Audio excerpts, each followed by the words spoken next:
Oh, here's a question. Here's a question from someone who knows the play, I guess. How do you deal with things like that impossible opening speech now? Oh, that's not Irene. you hire Irene Poole. Exactly. Okay. Oh, well, that's easy. Exactly. Why? What's impossible about it, or difficult? Because it's all declamatory, or it looks like that on the page. Yeah. But she makes it not that. She makes it thought, instantaneously thought, spontaneous, and incredibly moving. Which is what I think a lot of people are put off by Chekhov because they think it's sort of depressing or something. I don't know what. I keep having this argument with people. It's when you actually hear it and see it performed, you suddenly realize. He's one of those playwrights who, on the page, if you're not accustomed to, say, reading plays, you may not quite sure what's going on, but when you actually hear it, it's quite extraordinary. I suppose a lot of people think The Three Sisters is a play about despair, because it's about these women wishing they were back in Moscow and never getting there. But I mean, there are actually there's some really interesting philosophical stuff in this play that is an expression of hope, or a belief, however misguided, in the idea of progress, right? I mean, the version has this quality to it. So, I mean, is there some voice of Chekhov's coming through in this? Do you think? Was he pessimistic? Oh, I don't think so. I don't know. I think he's a bit like. I think he's a bit like Shakespeare in that he doesn't put himself and his opinions right forward in the play. I think he's open for people to have discussion about things rather than kind of go, this is the right way and this is the wrong way. You know, this is what we should be believing as a Russian people. You know, he's not really. I don't think he was trying to start any kind of political sort of.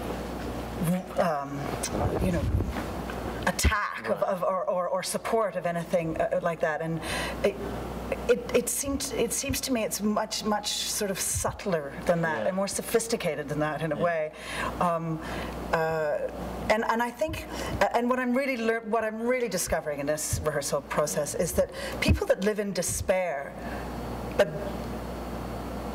don't, unless they actually. I'm sorry to say, but unless they actually do an action that will end the despair, right, then they have to move forward. Then there has to be a way, there has to be a reason that you get up in the morning. There has to be an energy in that, which could be hope, or it could be despair driven by anger, frustration, depression, but a depression that you want to push through, you know, and I find that's active. That's not despair, where despair is where all hope is gone. Yes. And I don't think all hope is gone with these people. No. You've just seen Masha in Act 2. Oh, okay. It sounded so real. I thought you were really making all that up. Oh, she was. She was. So spontaneous. You know, Chekhov wrote this play at an interesting time, I suppose, in Russian history. I mean, the old order is beginning to fade. Oh, I guess I have to finish up. Well, one more question. The old order is beginning to fade. The first Russian Revolution sort of on the horizon. I mean, it comes like 4 years after this play. Have you guys talked at all about the historical context of this piece much in rehearsal? Yeah. Well, we had Leslie Odell in to fill us in on everything that we didn't know, and she did that in 4 days. We spent 4 days with her around the table. It was fascinating. The other thing that we've all taken to doing, or a lot of us anyway, is reading Russian literature. Yeah. There's copies of Gogol and Pushkin and Turgenev and Chekhov and everybody. All the Chekhov all the short stories, and it is so enriching and beautiful. It's gorgeous writing, and it just makes me want to read more and more of that. And people reading War and Peace, and people, and there's just a real sort of hunger to really get inside that.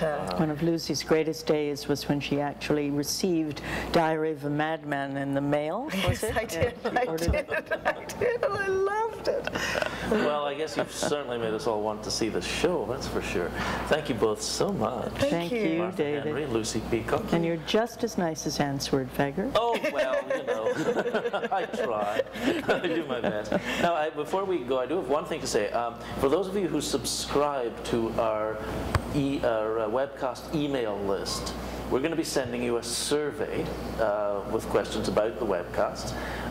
Please take some time to do this up. It'll really help us in order to make these webcasts better for you when we come back and start doing them again. So watch out for that in your inboxes. In the meantime, sorry to have gone on longer than billed, but thank you so much for joining us. See you again next season, if not before then, in Stratford. Goodbye.